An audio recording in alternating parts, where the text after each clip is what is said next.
wa ashabihi thayyibin at-tahirin. Amma ba'du, kepada teman-teman seluruhnya yang berbahagia, yang semoga Allah Subhanahu wa taala merahmati kita semua dimanapun kita berada. Dan kepada semuanya untuk di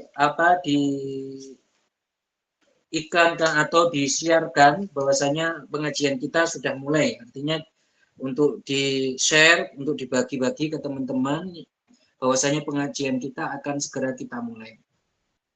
Ya, saya ingatkan diri saya sendiri dan kalian semua untuk mengikhlaskan niat karena Allah Subhanahu wa taala, karena Rasulullah Shallallahu alaihi wasallam bersabda, innamal a'malu binniyat. Sesungguhnya amal kebaikan itu mendapatkan pahala, bisa mendapatkan pahala jika dia itu dengan niat, yaitu niat meraih ridha Allah Subhanahu wa taala. Ya, saya di sini mewakili teman-teman admin mengucapkan mohon maaf karena tidak ada moderatornya untuk kali ini, karena salah satu dari admin ada yang sakit, salah satunya ada yang berhalangan untuk hadir. Jadi kita doakan yang sakit supaya sembuh, dan juga tadi ada dari jamaah memohon bacaan Al-Fatihah karena ada bapak dari jamaah kita yang sedang sakit, maka kita bacakan Al-Fatihah sebelum memulai pelajaran kita, sebelum memulai dars kita, agar Allah Subhanahu wa taala segera mengangkat penyakitnya, segera diberikan kesembuhan, yang kesembuhan itu bermaslahat bagi dia. Kita bacakan niat dengan niat ini, ala hadhihi niyyah wa ala kulli niyyatin shalihah. Al-Fatihah. A'udzu billahi minasyaitonir rajim. Bismillahirrahmanirrahim. Alhamdulillahi rabbil alamin. Ar-Rahmanir Rahim, Maliki Yaumiddin, Iyyaka na'budu wa iyyaka nasta'in, Ihdinas siratal mustaqim, siratal ladzina an'amta 'alaihim, ghairil maghdubi 'alaihim waladdallin. Ya, kita akan melanjutkan pelajaran kemarin. Jadi kita sebenarnya kemarin belum selesai ya. Jadi ada satu pembahasan sebelum kita menginjak ke syarat wajibnya sholat, kemudian kita menginjak ke sunah-sunah sholat. Yang kita share tadi adalah sunah-sunah sholat. Apa itu jenis-jenis kesunahan sholat, maka kita akan bahas di kesempatan berikut. Tapi sebelumnya, kita telah membahas kemarin bahwasannya sholat itu yang terbaik adalah dilakukan di awal waktu, ya kan? Sholat itu yang terbaik memang dilakukan di mana? Di awal waktu. Dan itu berdasarkan banyak hadis yang kita sebutkan kemarin. Jadinya kalau seseorang mengerjakan sholat di awal waktu itu lebih utama daripada ketika dia mengerjakan di mana? Di tengah waktu ataupun di akhir waktu. Maka sholat di awal waktu itu dinamakan dengan waktul fadilah. Kenapa disebut waktul fadilah? Karena pahalanya itu lebih banyak. Jadi waktul fadilah itu adalah pahalanya lebih banyak. Seseorang melaksanakannya di situ, maka pahalanya itu lebih banyak daripada melaksanakan di waktu yang lain. Jadi itu yang kita jelaskan kemarin. Tetapi untuk sholat isya ternyata ada hadis dari Rasulullah Shallallahu Alaihi Wasallam bahwasanya di situ disebutkan Rasulullah Shallallahu Alaihi Wasallam kana yastahibbu an yuakhiral lail. Jadi Rasulullah itu melaksanakan sholat isya itu diakhirkan. Padahal kita tahu disunahkan untuk mengerjakan sholat isya atau sholat-sholat yang lain itu di awal. Tetapi pada hadis ini karena yastahibbu an yuakhira al-laila, untuk mengakhirkan sholat isya sampai malam, maka seperti ini hadisnya. Terus bagaimana para ulama menjawab hadis ini? Terlebih dahulu saya akan membacakan perkataan dari Syekh Zakaria Al-Ansari. Bahwasanya beliau itu mengatakan yang dimaksud mengakhirkan di sini adalah mengakhirkan sekira pada pengakhiran waktu itu adalah untuk berhati-hati, untuk memastikan bahwasanya sholat itu dikerjakan pada waktunya, masuk waktunya. tidak dikerjakan sebelum masuk waktu. Oleh karena itu, Syekh Zakaria ketika memaknai hadis ini, beliau mengatakan bahwasanya yang Rasulullah akhirkan itu artinya adalah untuk memastikan bahwasanya sholat itu dikerjakan di awal waktu, yaitu sekira sudah masuk waktu, tidak sebelum masuk waktu. Jadi mengakhirkannya itu sekira untuk berhati-hati, sekira untuk memastikan bahwasanya waktu sholat itu benar-benar sudah masuk. Bahwasanya waktu sholat itu benar-benar sudah masuk, oleh karena itu Rasulullah mengakhirkan. Itu yang dikatakan oleh Syekh Zakaria. Oleh karena itu kalau kita lihat di kitab-kitabnya Syekh Zakaria, entah itu Fathul Wahab, beliau mengatakan apa? Sunnah ta'jilus sholati walau isya'an li awwali waktiha. Jadi Syekh Zakaria, beliau mengatakan disunnahkan untuk mengawali sholat. Jadi sholat itu dikerjakan di awalnya, di awal-awal waktu, walaupun itu adalah sholat isya. Jadi menurut beliau, walaupun itu sholat isya, maka itu dikerjakan di awal waktu, tidak diakhirkan. Saya ulangi, bahwasanya menurut beliau, Syekh Zakaria Al-Ansori, bahwasanya sholat itu memang semuanya dikerjakan di awal waktu. Artinya waktu fadilahnya memang di awal waktu, tidak di akhirnya, tidak diakhirkan. Oleh karena itu, beliau berdasarkan hadis yang diriwayatkan oleh Ibnu Mas'ud. Di dalam hadis tersebut, Rasulullah Shallallahu Alaihi Wasallam ditanya oleh Ibnu Mas'ud, "Sa'altun Nabiyya Shallallahu Alaihi Wasallam ayyul a'mali afdal." Saya bertanya kepada Rasulullah, amal apa yang paling utama? Kata Rasulullah, as-sholatu ala waktiha. Jadi sholat pada waktunya. Artinya sholat di awal waktu itu adalah amal yang utama. Tentu kita tahu yang dimaksud amal utama itu adalah setelah keimanan. Yaitu amal yang paling utama setelah keimanan. Begitu. Hadis ini diriwayatkan oleh Ad-Daraqutni. Jadi menurut Syekh Zakaria Al-Ansori, hadis yang menjelaskan bahwasannya Rasulullah itu senang untuk mengakhirkan sholat isya pada malam hari, itu artinya adalah mengakhirkan sekira untuk berhati-hati, memastikan bahwasanya waktu isya itu benar-benar sudah masuk, tidak melaksanakannya sebelum masuk waktu sholat isya. Itu jawaban oleh Syekh Zakaria Al-Ansori yang bisa kita temui di beberapa kitab beliau.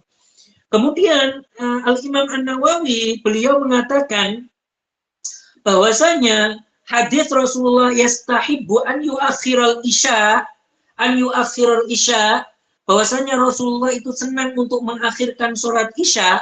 Jadi tadi hadisnya kalau saya baca an yu'akhiral lain, tidak ya, an yu'akhiral isya. Jadi Rasulullah Shallallahu Alaihi Wasallam itu senang untuk mengakhirkan sholat isya. Al-Imam An-Nawawi, beliau mengatakan ini adalah pendapat, bahwasanya pendapat yang masyhur di mazhab Syafi'i. Pendapat masyhur itu pendapat yang terkenal di dalam mazhab Syafi'i, bahwasanya sholat itu dikerjakan di awal waktu. Jadi sholat itu dikerjakan di awal waktu. Karena banyak hadis yang menunjukkan hal tersebut. Sedangkan hadis itu juga menunjukkan bahwasanya disunahkan sholat isya di akhir waktu.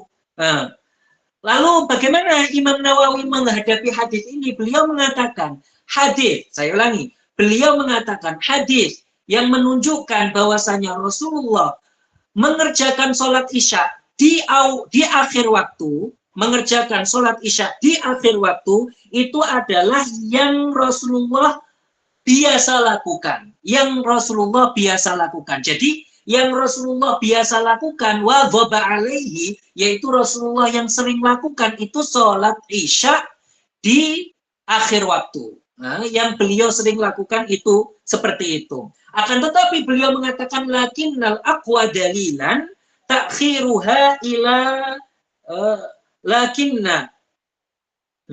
Saya ulangi bahwasanya menurut Imam An-Nawawi,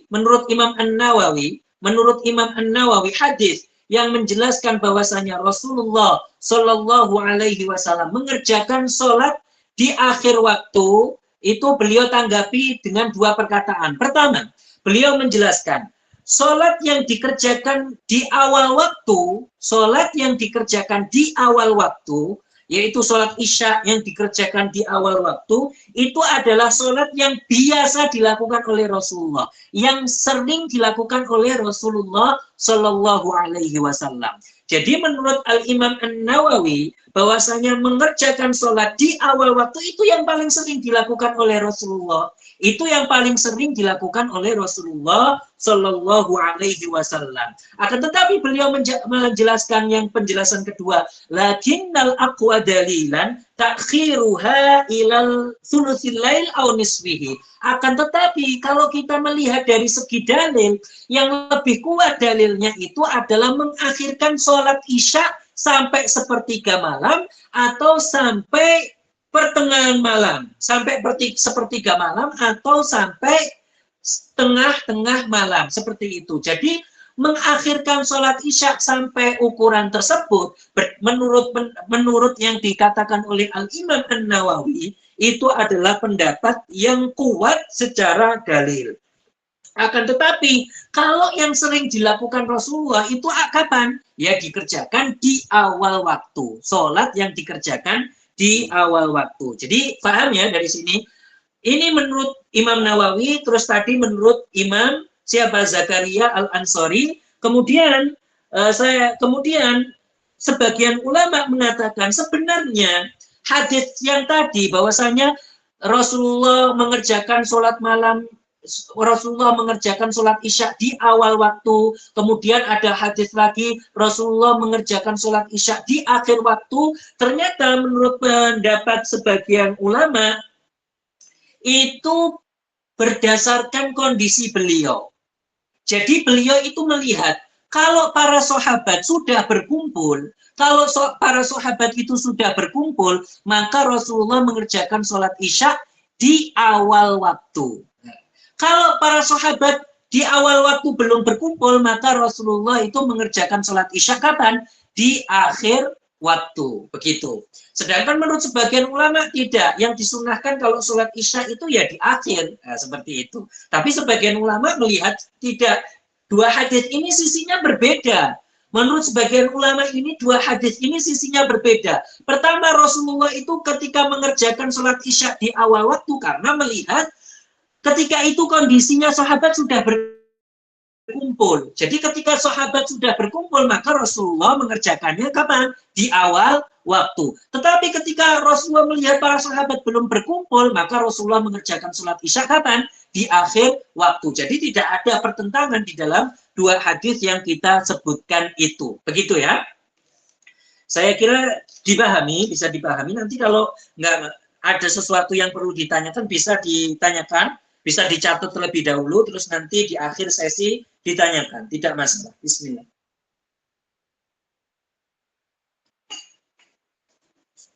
Kita akan melanjutkan. Wasyara itu wujubi sholati salah satu asya. Jadi syarat wajib sholat itu ada 3 hal. Musannif menjelaskan sekarang bahwasanya syarat wajib sholat. Artinya apa? Kalau itu memenuhi, kalau ada seseorang yang memenuhi kriteria ini, maka dikatakan sholat bagimu wajib. Karena kita tahu sholat yang wajib itu sehari semalam ada 5. Maka dikatakan bagi dia sholat bagimu itu adalah wajib. Maka kalau sudah memenuhi 3 kriteria ini yang disebutkan oleh musannif, maka dikatakan sholatlah kamu. Yang pertama yang disebutkan oleh musannif al-Islam, yaitu Islam. Artinya apa? Yaitu agamanya adalah Islam. Berarti sholat itu, sholat 5 waktu, yaitu sholat, itu tidak wajib. Sholat itu tidak wajib atas seorang kafir yang asli. Atas seorang kafir yang asli. Jadi seorang kafir yang asli, dia itu tidak wajib sholat. Artinya tidak wajib sholat itu apa? Yaitu wujubah mutolabatin fid dunya. Artinya di dunia tidak dikatakan ada orang kafir misalkan. Tidak kita katakan ada orang kafir, ya kafir sholli. Jadi tidak kita katakan kepada orang kafir, wahai orang kafir, sholatlah. Tidak. Karena dia tidak wajib sholat. dia tidak wajib sholat. Kita katakan bahwasanya kewajiban ini adalah tidak wajib untuk diminta sholat, seperti itu. Jadi di dunia dia itu tidak kita katakan wahai orang kafir sholatlah, tidak, karena dia itu berada atau dia itu kondisinya adalah kafir. Akan tetapi dia itu nanti di akhirat akan diazab. Jadi di akhirat itu akan diazab. Kenapa diazab? Karena dia meninggalkan sholat. Jadi orang kafir tidak wajib sholat itu ketika di dunia, artinya apa? Tidak wajib diminta untuk sholat. Tidak wajib diperintahkan untuk sholat. Kenapa? Karena dia kafir. Wajibnya itu dikatakan kepada dia, aslim tsumma sholli. Wajibnya itu dikatakan kepada dia, kamu itu masuk Islam baru sholat. Tidak dikatakan kepada orang kafir, sholatlah, ya kan? Karena dia seorang yang kafir, tidak dikatakan bagi dia untuk sholat. Akan tetapi meskipun begitu, dia nanti akan diazab karena dia itu meninggalkan sholat. Jadi orang kafir itu akan diazab karena dia meninggalkan syariat. Jadi orang kafir akan diazab di akhirat dengan dua hal. Pertama karena kekufurannya, kedua karena meninggalkan syariat. Jadi orang kafir meskipun dia tidak wajib di dunia dia tidak wajib di dunia untuk mengerjakan sholat, tetapi dia akan diazab karena meninggalkan sholat, begitu. Karena dia itu meninggalkan sholat. Hal ini berdasarkan ayat Al-Quran, bahwasanya Allah Subhanahu wa Ta'ala berfirman, qalu lam naku minal musallin. Jadi di ayat itu di situ ditanya tentang orang kafir, kenapa kalian itu diazab? Pada ayat tersebut disebutkan masalakakum fi saqar, qalu lam naku minal musallin wa lam naku nut'imul miskin wa kunna nakhudu ma'al khaidin. Jadi pada ayat ini dijelaskan, orang kafir ketika di akhirat ditanya, kenapa kamu bisa masuk neraka Saqar? Mereka menjawab, karena kita tidak mengerjakan sholat. Berarti orang kafir ini diazab karena meninggalkan sholat. Diazab karena meninggalkan sholat. Oleh karena itu kita katakan, orang kafir ini tidak wajib mengerjakan sholat. Dalam arti apa? Tidak wajib diminta. Kita tidak mengatakan kepada orang kafir, ya kafir, sholatlah. Kita tidak mengatakan kepada orang kafir, wahai orang kafir, kamu sholatnya. Karena dia itu orang kafir. Tetapi nanti di akhirat dia itu diazab. Karena kenapa diazab? Karena meninggalkan sholat. Karena meninggalkan sholat. Begitu. Jadi azab dia karena meninggalkan sholat, meninggalkan zakat, meninggalkan kewajiban-kewajiban yang lain. Itu azab yang ditambah kepadanya di atas azab kekufurannya. Jadi kan kufur itu dosa besar ya. Kufur itu dosa yang paling besar. Dia itu akan diazab karena dosa kufur, ditambah dari dosa kufurnya, dia itu akan diazab karena dosa dia meninggalkan sholat. Karena dosa dia meninggalkan zakat. Karena dosa dia meninggalkan haji jika dia itu orang yang mampu. Begitu. Jadi syariat-syariat Islam itu diwajibkan atas dia, artinya diwajibkan itu ketika nanti dia di akhirat akan diazab karena dia itu apa? Meninggalkan hal tersebut. Sedangkan secara diminta apa tidak dia di dunia? Artinya kita katakan apa tidak di dunia? Wahai orang kafir sholatlah. Tidak, karena dia kafir. Tetapi yang kita katakan kepada orang kafir apa? Wahai orang kafir masuk Islamlah. Tidak kita katakan wahai orang kafir sholatlah. Karena dia tidak sah dia sholat ketika dia posisinya adalah seorang yang kafir. Begitu. Begitu. Kemudian kalau ada orang kafir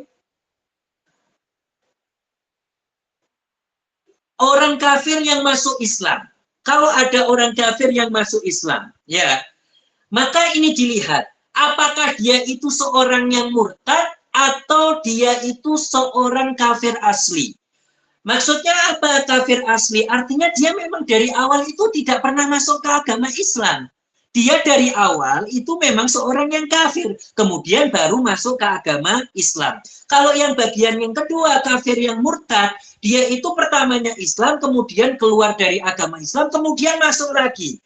Nah, ini berkaitan dengan apa? Berkaitan dengan apakah orang yang kafir ini wajib untuk mengqadha sholatnya, sholat yang dia tinggalkan ketika dia di zaman kekufurannya, apakah dia wajib untuk dia kerjakan ketika dia sudah masuk Islam? Pertanyaannya itu. Maka dilihat, kalau dia itu adalah orang yang kafir asli, dari awal memang kafir, dia itu tidak pernah masuk Islam, kemudian keluar dari agama Islam, tidak. Akan tetapi dia itu posisinya adalah orang yang dari awal memang kafir, kemudian masuk Islam. Kemudian dia itu masuk Islam. Maka orang seperti ini, kalau dia masuk Islam, maka dia tidak wajib mengqadha sholat-sholat yang dia tinggalkan ketika dia itu kufur. Maka orang seperti ini tidak wajib ketika dia sudah masuk Islam, sudah mengucapkan 2 kalimat syahadat, asyhadu alla ilaha illallah wa asyhadu anna muhammadar rasulullah, maka dia tidak wajib untuk mengerjakan, untuk mengqadha sholat-sholat yang dia tinggalkan ketika dia kufur. Tidak wajib. Tidak wajib. Kenapa kok tidak wajib? Hal ini berdasarkan ayat Al-Qur'an, kullil ladzina kafaru iyantahu yughfar lahum ma qad salaf. Jadi kullil ladzina kafaru iyantahu yughfar lahum ma qad salaf. Wa iyaudu faqad madat sunnatul awwalin. Jadi dikatakan kepada orang kafir, iya, kalau dia itu masuk ke agama Islam, maka dia dimaafkan apa yang dia lakukan. Artinya apa? Dia tidak wajib mengqadha atas sholat yang dia tinggalkan ketika dia itu masa kufur. Dia tidak wajib mengerjakan sholat yang dia tinggalkan.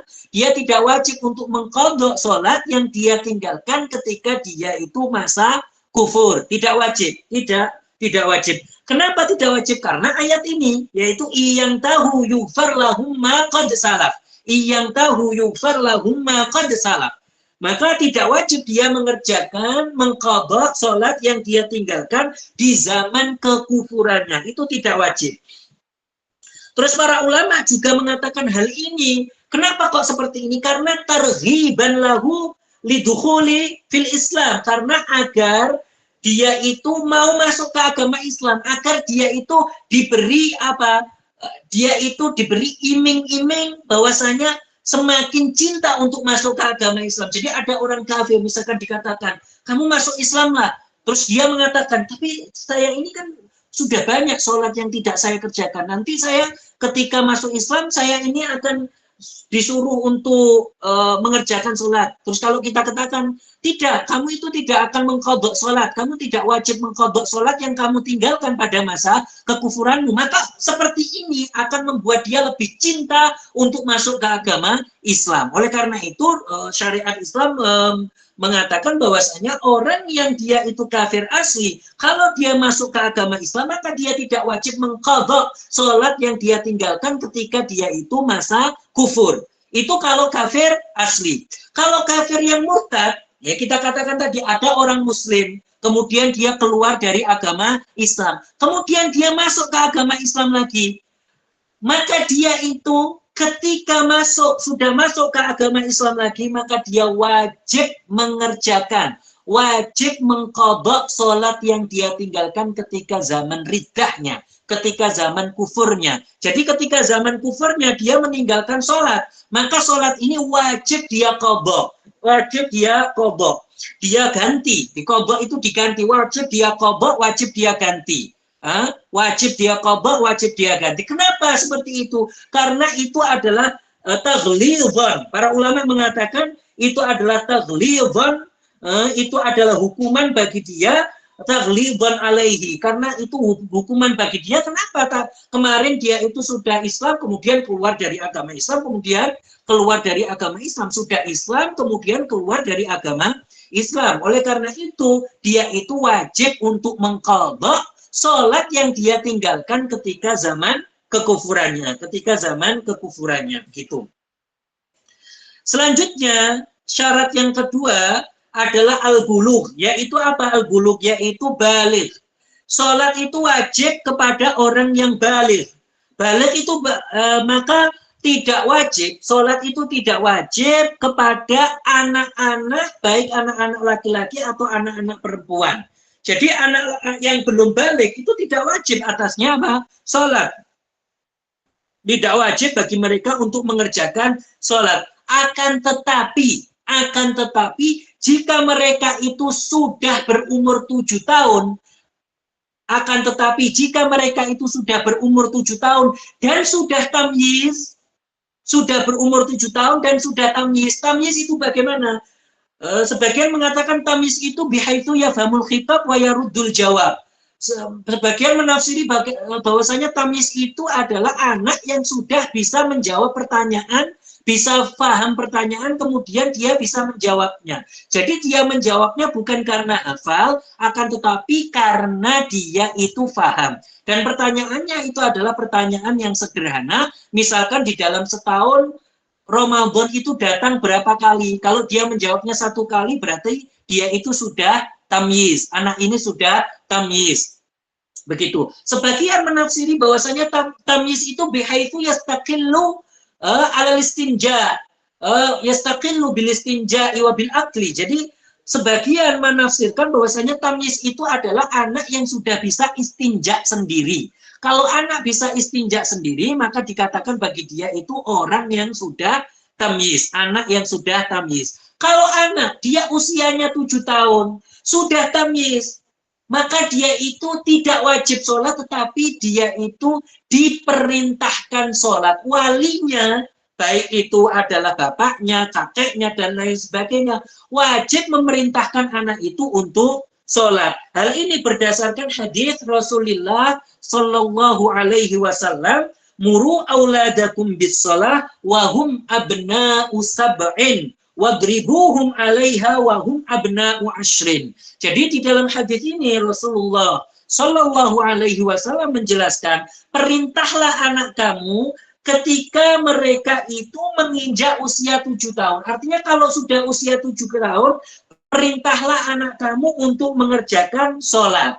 Jadi kalau anak itu usia sudah 7 tahun, maka orang tua, maka wali itu memerintahkan dia untuk mengerjakan sholat. Kemudian kalau dia itu umurnya sudah 10 tahun, maka itu selain diperintahkan, maka wajib untuk dipukul ketika anak tersebut meninggalkan sholat atau meninggalkan puasa wajib, puasa Ramadan misalkan. Makanya di dalam hadis tersebut disebutkan wadribuhum 'alaiha wa hum abna'u ashrin, dan pukullah dia ketika dia itu usianya sudah 10 tahun. Artinya apa? Ketika dia usia 10 tahun, dia tidak mau sholat, sudah diperintahkan sholat, tidak mau sholat, maka dipukul. Dan pukulan ini adalah pukulan yang ghairu mubarrih, yaitu pukulan yang tidak melukai. Artinya tidak menggunakan senjata tajam, tidak menggunakan alat-alat yang berbahaya, dan menggunakan terus kemudian di tempat yang tidak membahayakan. Artinya seperti di paha, bukan di kepala, dan lain sebagainya. Jadi ada tata caranya, tidak memukul yang sesuai yang dia inginkan, tidak, tetapi dengan tata cara yang ditentukan oleh syariat Islam. Begitu. Kemudian yang ketiga adalah al-aqlu. Jadi yang ketiga adalah berakal. Jadi sholat itu wajib pada orang yang berakal. Berarti kalau dia gila, tidak wajib sholat. Berarti kalau ada orang yang gila, maka dia itu tidak wajib sholat. Oleh karena itu kalau ada wali yang majdhub, wali majdhub itu wali yang hilang akalnya. Dia itu wali tapi hilang akal. Kenapa kok hilang akal? Karena li syiddati mahabbatihi ilallahi. Jadi karena dia itu saking li syiddati mahabbatihi lillah, karena dia saking sangat cinta kepada Allah, jadi hilang akalnya. Orang yang seperti ini tidak wajib mengerjakan syariat. Oleh karena itu pada zaman dulu, para khalifah, kalau ada orang yang dia itu wali, yang walinya itu majdhub, yang hilang akal, maka dia itu dikurung. Agar apa? Agar orang-orang itu tidak mengikutinya. Maka jangan, ini pelajaran bagi kita, kalau ada orang yang cerita itu wali saja, dia tidak sholat. Maka dilihat wali itu keadaannya apa? Apa keadaannya majdhub? Apa keadaannya hilang akal? Kalau hilang akal memang tidak wajib sholat. Bukan hanya wali, orang gila biasa, kalau dia itu hilang akal, akalnya tidak ada, dia gila, maka dia tidak wajib sholat. Maka jangan Jangan ada yang mengatakan itu si fulan, dia itu dulunya rajin sholat, kemudian sudah menjadi wali, kemudian ternyata kita lihat dia tidak sholat. Ya jangan mengatakan itu, tidak bisa jadikan dalil. Kenapa? Karena kita lihat kondisi wali itu apa, dan orang itu tidak bisa menjadi dalil. Tidak bisa orang itu menjadi dalil dari perbuatan orang lain. Jadi ada orang melakukan itu, kemudian orang, oh si fulan melakukan itu, saya melakukannya. Tidak. Tidak bisa menjadi dalil. Tidak bisa menjadi dalil perbuatan seseorang. Apalagi wali yang majdzub. Wali yang majdzub itu hilang akalnya, karena lisyiddati mahabbatihi, hilang akalnya. Orang yang seperti ini tidak wajib sholat, tidak wajib syariat. Kalau dia orang mendapati orang seperti ini tidak sholat, ya berarti memang dia tidak wajib. Kenapa tidak wajib? Karena hilang akal. Bukan karena sudah menjadi wali tidak wajib. Orang itu meskipun derajatnya tinggi, maka tetap wajib untuk mengerjakan sholat. Para nabi saja wajib mengerjakan sholat. Jadi kalau ada orang yang mengaku wali, kita lihat dia waras, tidak gila, kemudian dia katakan saya gugurkan kepada kalian sholat, berarti itu perlu ditanyakan, karena Nabi saja yang sekelas Nabi afdolul bashar, afdolu khalqillahi ajma'in, makhluk yang paling mulia saja tetap melaksanakan sholat. Kalau dia menjadi wali, kalau wali beneran tidak akan mengatakan hal demikian, kecuali dia pada kondisi gila, kecuali dia pada kondisi hilang akal, maka akan mengatakan yang dia inginkan karena hilang akal. Hilang akal seperti orang gila biasa, begitu.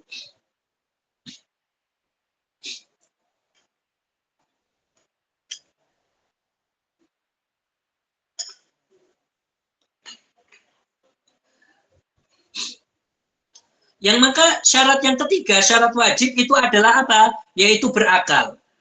Wa huwa haddut taklif. Yang tiga ini adalah namanya orang yang mukallaf. Begitu ya. Jadi seperti itu dikatakan orang mukallaf, maka dia diwajibkan atas dia untuk mengerjakan sholat. Untuk mengerjakan sholat. Sekarang kita akan membahas perkataan musannif, yang perkataan ini membahas tentang apa? Tentang sholat-sholat sunnah. Kita akan beranjak kepada sholat-sholat sunnah. Musannif akan menjelaskan beberapa sholat sunnah. Jadi yang dijelaskan oleh musannif ini adalah sholat sunnah yang dijelaskan oleh musannif. Musannif mengatakan wassalawatul masnuna. Jadi sholat sunat itu yang pertama yang dijelaskan oleh musannif, ini sholat-sholat sunnah yang dikerjakan secara jamaah. Oleh karena itu beliau mengatakan khamsun, 5. Padahal kalau sholat sunnah itu lebih dari 5. Akan tetapi ini yang dikerjakan dengan secara jamaah. Ini yang dikerjakan secara jamaah. Artinya disunahkan dikerjakan secara jamaah. Apa saja? Yaitu al-idan. Yaitu sholat id. 2 id. Apa maksud 2 id? Yaitu sholat id, Idul Fitri dan Idul Adha. Oleh karena itu disebut dengan 2 id. 2 id artinya adalah sholat Idul Fitri dan sholat Idul Adha. Sholat ini hukumnya adalah sunnah muakkadah. Kenapa? Karena Rasulullah Shallallahu Alaihi Wasallam beliau itu senantiasa melaksanakan sholat id. Rasulullah senantiasa melaksanakan hal tersebut. Hal ini juga berdasarkan dari firman Allah Subhanahu Wa Taala, "Fasholli li rabbika wanhar." Jadi fasholli li rabbika wanhar. Di sini disebutkan fasholli li rabbika wanhar. Artinya apa? Yaitu maksudnya adalah sholli artinya sholat Idul Adha, sholatlah kalian sholat Idul Adha, wanhar artinya apa? Sembelihlah hewan kurban. Jadi ayat ini itu adalah sebagai dalil bahwasanya sholat Idul Adha itu adalah disunnahkan. Itu adalah disunnahkan. Sholat Idul Adha atau sholat Idul Fitri itu dikerjakan dengan 2 rakaat. Seperti sholat Jumat. Akan tetapi ada beberapa perbedaan. Jadi ada banyak perbedaan. Nah, nanti akan kita sebutkan perbedaan. Jadi sholat Id itu bentuknya kayak sholat Jumat. Yaitu dikerjakan secara 2 rakaat. Tetapi itu ada beberapa perbedaan yang dijelaskan oleh para ulama. Salah satunya atau beberapanya yaitu adalah waktunya, waktu sholat id itu setelah terbitnya matahari.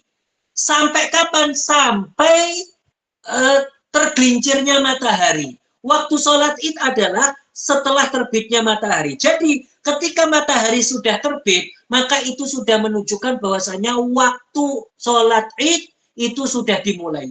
Orang itu bisa mengerjakan sholat id ketika matahari sudah terbit. Sampai kapan dia bisa mengerjakan sholat id? Habisnya kapan? Habisnya ketika matahari tergelincir.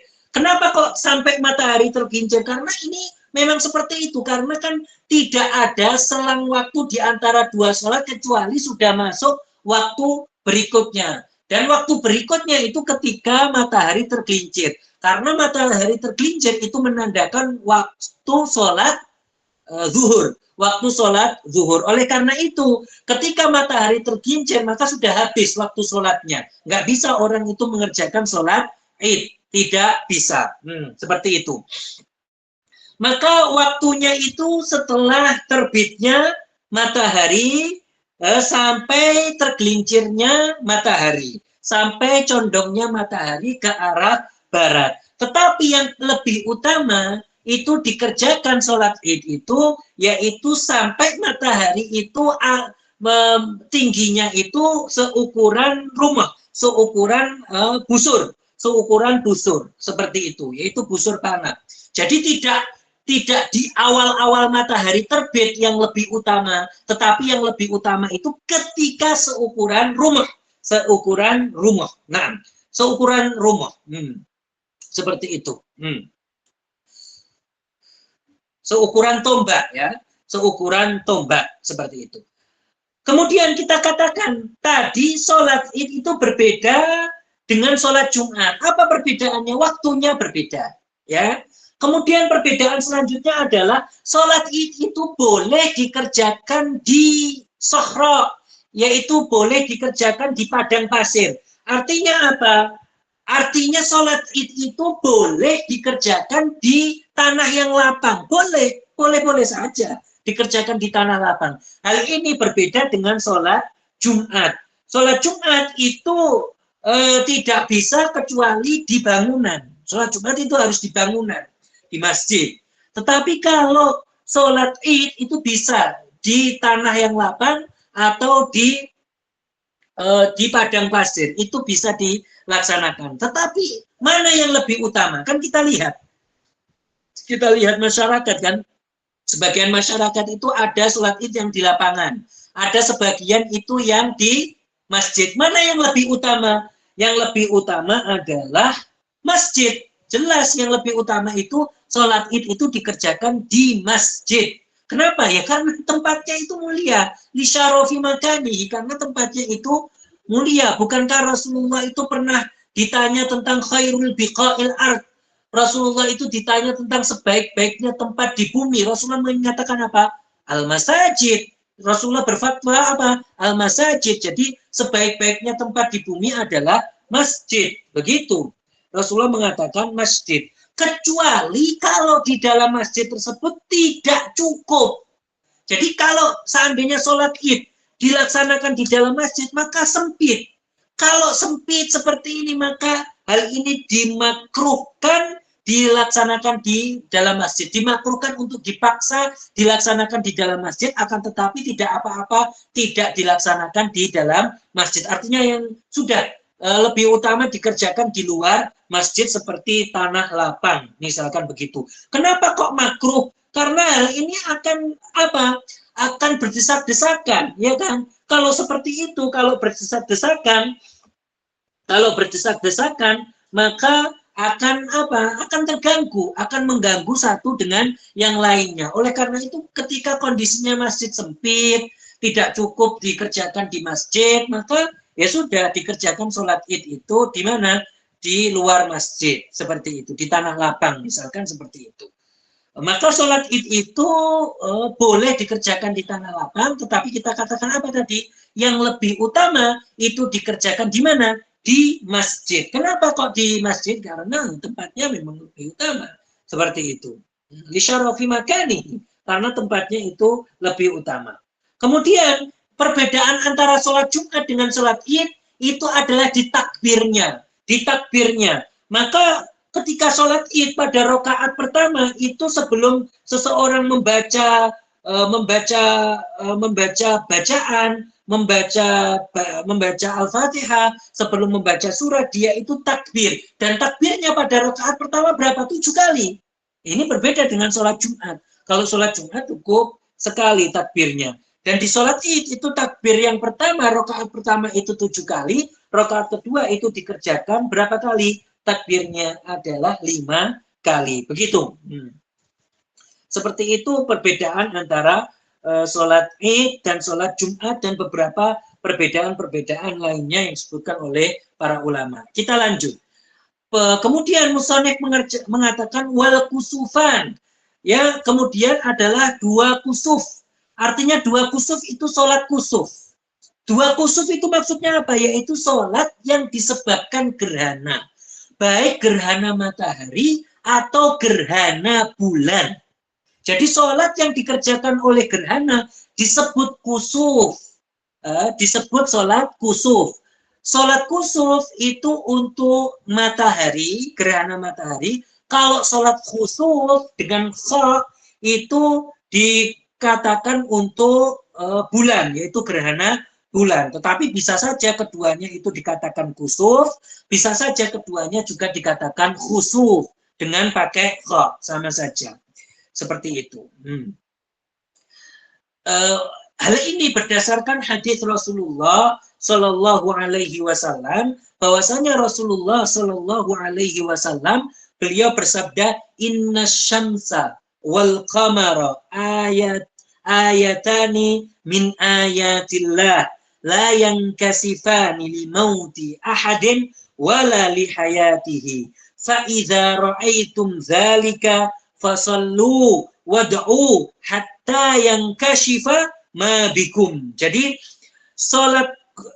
gerhana matahari dan gerhana bulan itu keduanya adalah menunjukkan tentang kebesaran Allah. Bahwasanya Allah itu maha besar, Allah itu maha agung derajatnya.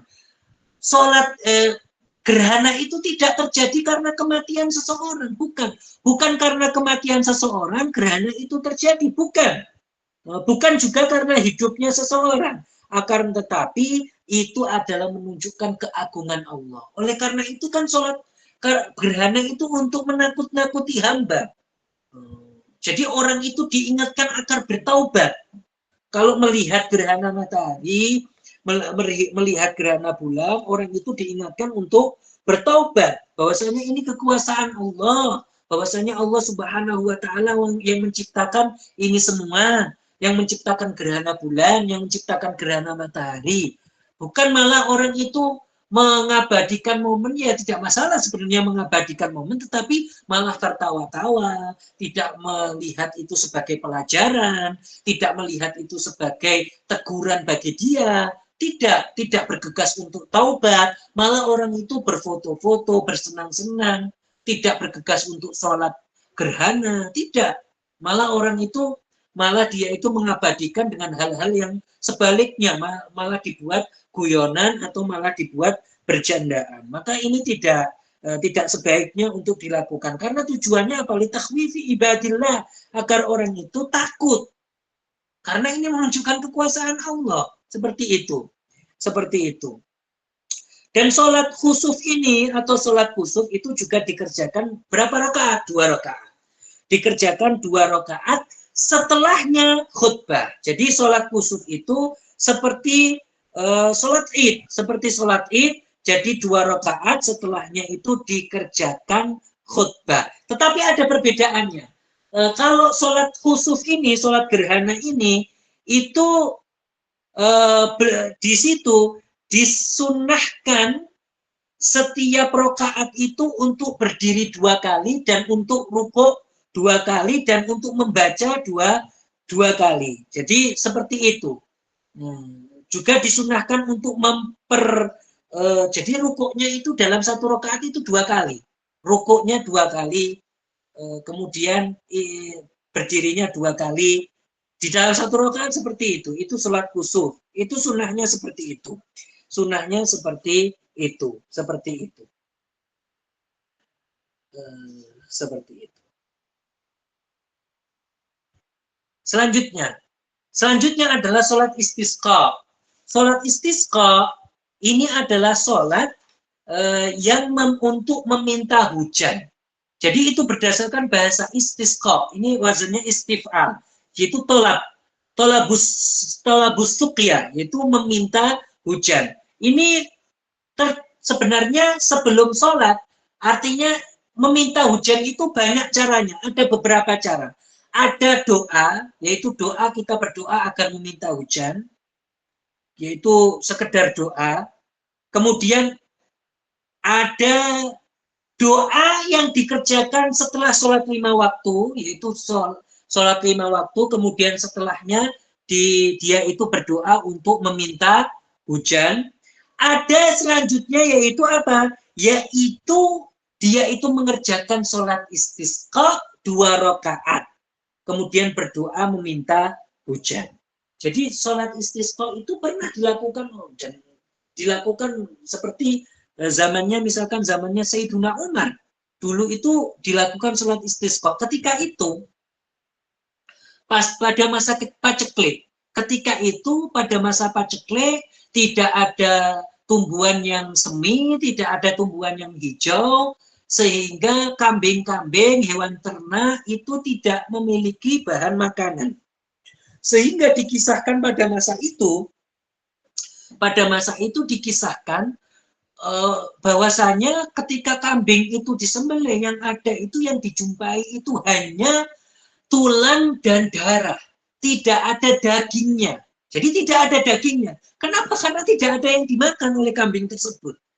Tidak ada yang dimakan oleh hewan tersebut. Sehingga ketika disembelih hanya itu. Sehingga ada seorang sahabat yang bernama sahabat Bilal Ibnu Harith Al-Muzani. Sahabat Bilal ini datang ke kuburan Rasulullah. Beliau itu datang ke kuburan Rasulullah, beliau mengatakan, "Ya Rasulullah, istasqi li ummatika fa innahum qad halaku." Wahai Rasulullah, tolonglah umatmu, sesungguhnya mereka ini telah binasa. Iya, karena masa paceklik, nggak ada hujan yang turun. Oleh karena itu sahabat ini kemudian meninggalkan makam Rasulullah, kemudian bermimpi bertemu Rasulullah. Di dalam mimpinya Rasulullah mengatakan, "Akri Umar salam wa kullahu al-kais al-kais." Jadi